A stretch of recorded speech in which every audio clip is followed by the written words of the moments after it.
Hello students, आज हम start करने जा रहे हैं अपना नेक्स्ट टेंस जिसका नाम है प्रेजेंट परफेक्ट टेंस। तो सबसे पहले बात करते हैं जो प्रेजेंट परफेक्ट टेंस होता है वो क्या होता है, इसमें किस प्रकार के सेंटेंस किस प्रकार के वाक्य आते हैं। देखिए बच्चों, कोई भी एक्शन जो हमने रिसेंटली फिनिश किया हो, ओवर किया हो, कंप्लीट किया हो, हम जब उसको एक्सप्रेस करेंगे या शो करेंगे तो उसके लिए हम यूज करेंगे प्रेजेंट परफेक्ट टेंस का। Means an action that has recently completed is expressed by the present perfect tense. Is it clear?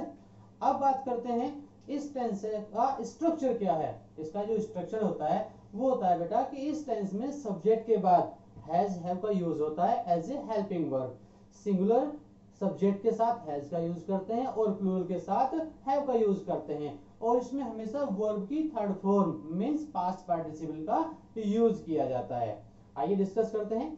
देखिए, An action that has recently finished is expressed in present perfect tense। मतलब कोई भी action जिसे हमने recently over किया है, complete किया है, उसे हम किस में शो करते हैं, किस में एक्सप्रेस करते हैं, प्रेजेंट परफेक्ट टेंस में। इस टेंस का स्ट्रक्चर क्या होता है, सब्जेक्ट के बाद सब्जेक्ट आता है, सब्जेक्ट के बाद हैज या हैव का यूज होता है। हैज आता है हमारा सिंगुलर सब्जेक्ट के साथ। सिंगुलर सब्जेक्ट कौन कौन से होते हैं हमारे, ही, शी और कोई भी नेम जो एक है, जैसे सीता, मोहन, गंगा, हिमालय, ये सब क्या होते हैं, वो हमारा सिंगुलर नाम होता है, उनके साथ हम यूज करते हैं हैज।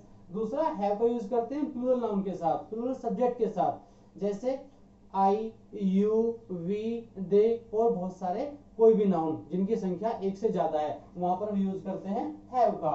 और उसके साथ वर्ब की थर्ड फॉर्म आती है। थर्ड फॉर्म जानते हैं आप, पास्ट पार्टिसिपल। जैसे एक वर्ड लेते हैं ईट मीन्स खाना, एट माने खाया, इटन खा चुका, इटन, तो जो इटन वर्ड है ये हमारा वर्ब की थर्ड फॉर्म को शो कर रहा है। तो इसमें हमेशा हैज और हैव के साथ वर्ब की थर्ड फॉर्म का यूज करते हैं। इस सेंटेंस के इस सेंटेंस में एक चीज और देखने की बात है बेटा कि जब हम इस प्रकार के सेंटेंसेस बनाते हैं तो उसमें यह भी शो होना चाहिए कि जो वर्क है, जो हमारा एक्शन है वो हाल फिलहाल में ही कंप्लीट हुआ है, पूर्ण हुआ है। दूसरा, इस सेंटेंस के कुछ कीवर्ड्स भी होते हैं, कीवर्ड्स जिनके आधार पर, जिनको बेस बनाकर हम पहचान सकते हैं कि ये टेंस हमारा प्रेजेंट परफेक्ट है। जैसे मोस्टली इस टेंस में क्या यूज होता है, जैसे अगर हम बात करें इसके कुछ कीवर्ड्स होते हैं, जैसे एक वर्ड होता है रिसेंटली। क्या वर्ड होता है, recently. Clear, already, just, ever,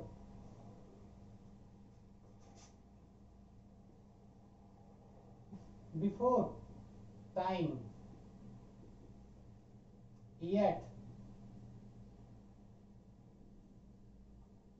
कुछ ये वर्ड्स होते हैं recently, already, just, ever, before time, yet, etc। Mostly जो हमारे वर्ड्स होते हैं कीवर्ड्स के इस टेंस में यूज किए जाते हैं।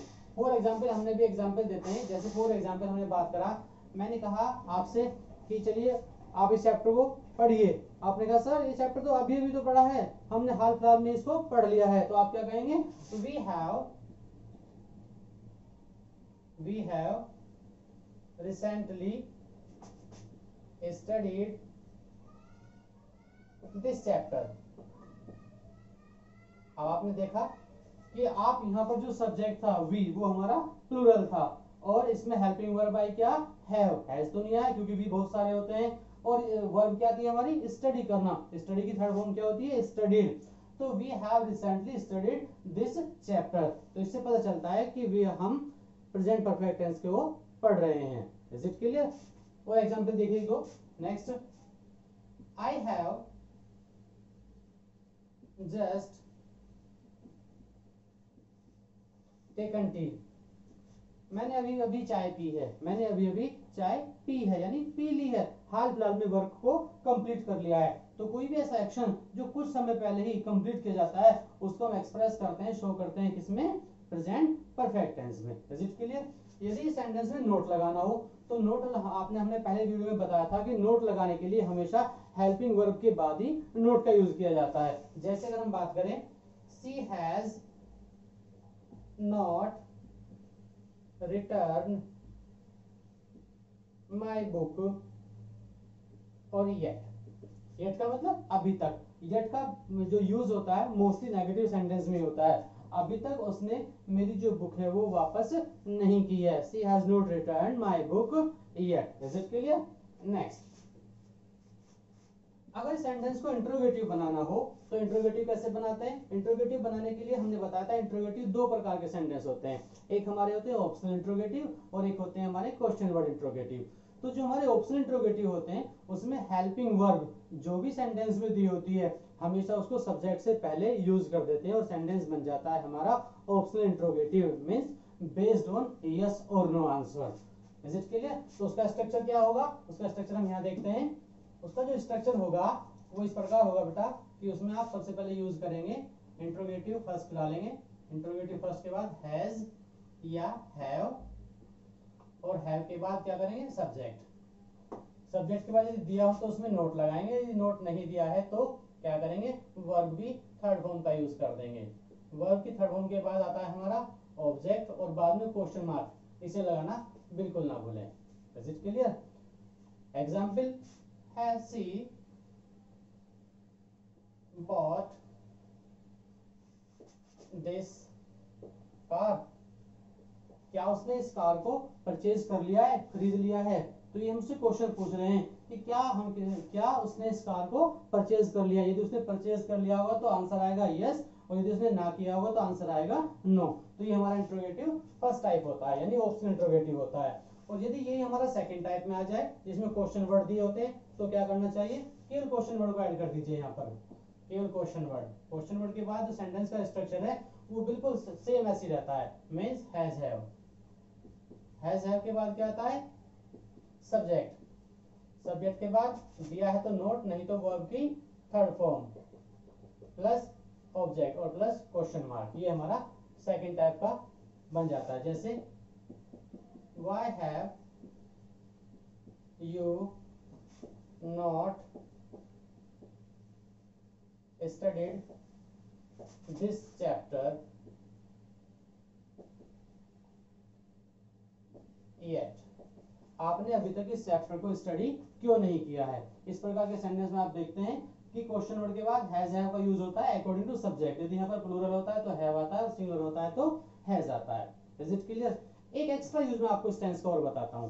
एक्स्ट्रा यूज क्या होता है? सिंपल प्रेजेंट और प्लस टाइम एक्सप्रेशन जहां दोनों एक साथ दिए हों उस टेंस को शो करने के लिए हमारे पास केवल और केवल एक ही माध्यम होता है, वो होता है हमारा present perfect tense.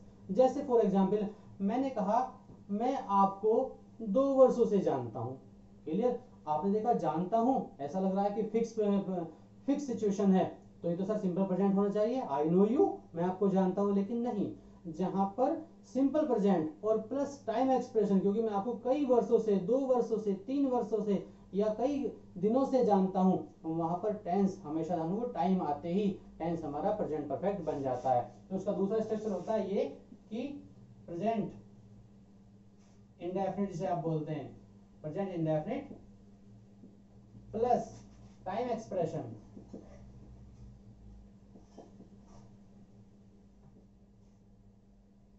Is equal to present perfect tense.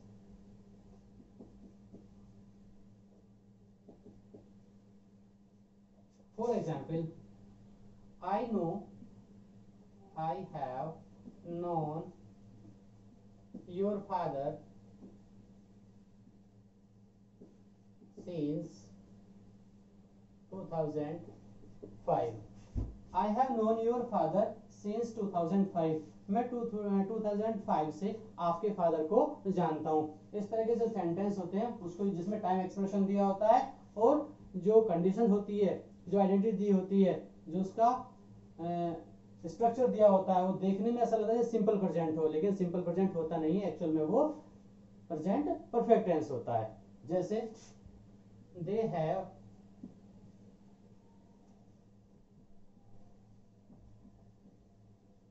on this house for 5 years. 5 वर्षों से वो इस घर के मालिक हैं, 5 वर्षों से वो इस घर को उन्होंने अपनाया हुआ है। Is it clear? तो इसके साथ ही आपका टेंस कंप्लीट होता है। I hope you will understand. Okay, thank you.